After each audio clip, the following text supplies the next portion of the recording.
In our last lesson, we asked the question, what if the Bible does not support evolution, but evolution is a fact of science?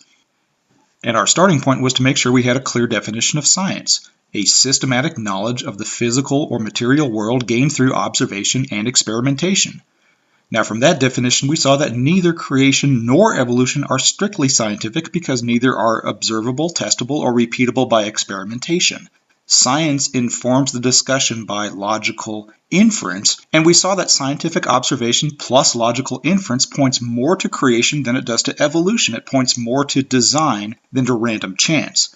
As Romans 1:20 says, God's invisible attributes, namely his eternal power and divine nature, have been clearly perceived ever since the creation of the world in the things that have been made. In other words, the Creator's fingerprint is all over his creation. We can look at it this way. If you were to go to Indian Head Rock up on Lake Superior, well, common sense will tell you that over time, erosion from wind and water gave this rock something of a face-like shape. It was an accident of nature that made the rock look like this. But can an accident of nature make a rock look exactly like a United States president? We say no. The detail and the accuracy of Mount Rushmore cause us to conclude that this was a carefully planned and executed design, not an accident of nature. The sculptor's fingerprint is all over his sculpture. And in the same way, we see detail and accuracy in the design of the universe and in the complexity of living cells, which are far more complex than a stone carving on a mountain. This could not have been by random chance, especially not since the probability against one protein molecule coming together by chance is 10 to the 243rd power. That's the number 10 followed by 243 zeros. According to statisticians, that is a virtual impossibility. So if observation, logical inference, and probability are all pointing to creation, and if much of the foundation for evolution is not built on good science, well, then we ask, why is evolution the dominant view in science today? It all starts with philosophy. Either a philosophy that God exists or a philosophy that he does not. And if your philosophy or your belief system says that God does not exist, then you have to come up with some other explanation for all these complex and highly ordered beings. Well, that opens the door for the theory of evolution because it proposes a non-supernatural answer as to how everything got here. But the point is that it starts with unbelief, not observation. And the Bible talks about this in Romans chapter 1. In verse 18, "For the wrath of God is revealed from heaven against all ungodliness and unrighteousness of men, who by their unrighteousness suppress the truth. For what can be known about God is plain to them, because God has shown it to them. For his invisible attributes, namely his eternal power and divine nature, have been clearly perceived ever since the creation of the world in the things that have been made. So they are without excuse."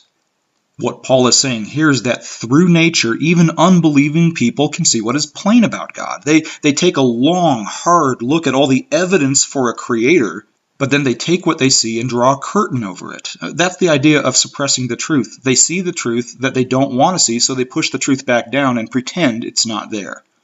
In Richard Dawkins' book, The Blind Watchmaker, he writes, "Biology is the study of complicated things that give the appearance of having been designed for a purpose." Now, why would these things give the appearance of design? Well, perhaps it's because they are designed. He sees it, but he doesn't want to see what he sees. Another scientist with atheistic leanings, Francis Crick, once said, "Biologists have to remind themselves constantly that what they study was not designed, it evolved." Well, why do they have to remind themselves constantly? It's because biology constantly gives the appearance of design. It's like looking at Mount Rushmore and saying, well, because we don't believe in a sculptor, we have to constantly remind ourselves that this was an accident of nature. We suppress the obvious truth of its design. But again, it all starts with philosophy. And that's why so many people of science have held on to a theory that is so unscientific, so against common sense. Because to them, bad science and a bad theory are still better than the idea of believing in a God they don't want to believe in. Evolutionary biologist and Harvard professor Richard Lewontin once said that our willingness to accept scientific claims that are against common sense is the key to an understanding of the real struggle between science and the supernatural. We take the side of science in spite of its failure to fulfill many of its extravagant promises because we have a prior commitment to materialism. And George Wald, a biochemist and Nobel Prize winner, has said, "When it comes to the origin of life, there are only two possibilities, creation or spontaneous generation. There is no third way. Spontaneous generation was disproved 100 years ago, but that leads us to only one other conclusion, that of supernatural creation. We cannot accept that on philosophical grounds. Therefore, we choose to believe the impossible, that life arose spontaneously by chance. You see, what they're saying is that we are so committed to an anti-supernatural view of this world that we will hang on to any theory that pushes out God, no matter how flawed that theory is. But you see, that's not science. That's philosophy. That's ideology. Or to put it another way, their rejection of God is not based on their interpretation of science, but their interpretation of science is based on their rejection of God. Everything they observe is seen through a lens of unbelief. But unbelief isn't working alone. It's working alongside a moral rebellion against God. In Romans 1, we saw that the unrighteous suppressed the truth about God, but in the following verses it says that God gave them up in the lusts of their hearts to impurity, that God gave them up to dishonorable passions. And in verse 28, since they did not see fit to acknowledge God, God gave them up to a debased mind to do what ought not to be done. It's impossible to separate a denial of God's existence from a denial of God's moral standards. People don't want to disbelieve in God just because they can't see enough evidence for him. They want to disbelieve because they don't want to do what he says.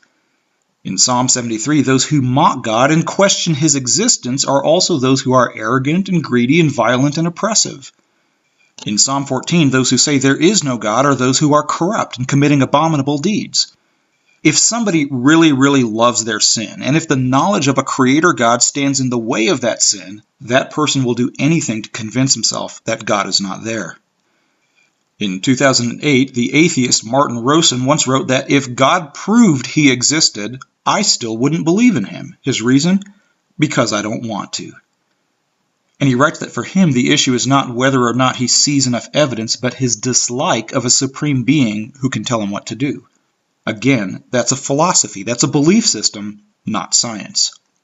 What's interesting is that some of the strongest supporters of evolution, and remember that evolution tries to explain the universe apart from any higher being, but some of the strongest opponents of intelligent design are actually open to the idea of a designer, as long as that designer is not God. In a recent interview, Richard Dawkins said, if you look at the details of biochemistry, molecular biology, you might find a signature of some sort of a designer.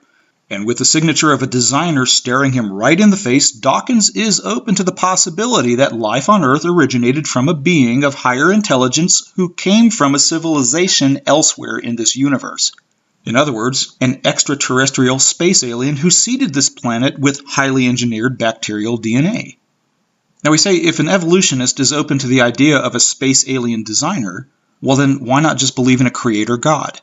It's because a space alien didn't say this is how you ought to live, but God did. It's because a space alien seeded the earth and left us alone. God didn't. It's because a space alien won't hold mankind accountable for sin, but God will. And in that sense, you can see why evolution is so attractive to unbelievers. If there's any way anything came into existence only by natural causes, then maybe for them there's an escape from God. Evolution allows them to tell themselves that, even though we know it's not true. But here's the question then. Why would the theory of evolution be attractive to believers who have no desire to escape from God? Why would nearly 13,000 American church leaders who believe in God sign a statement that says evolution is fact? That's a question we want to answer in our next lesson.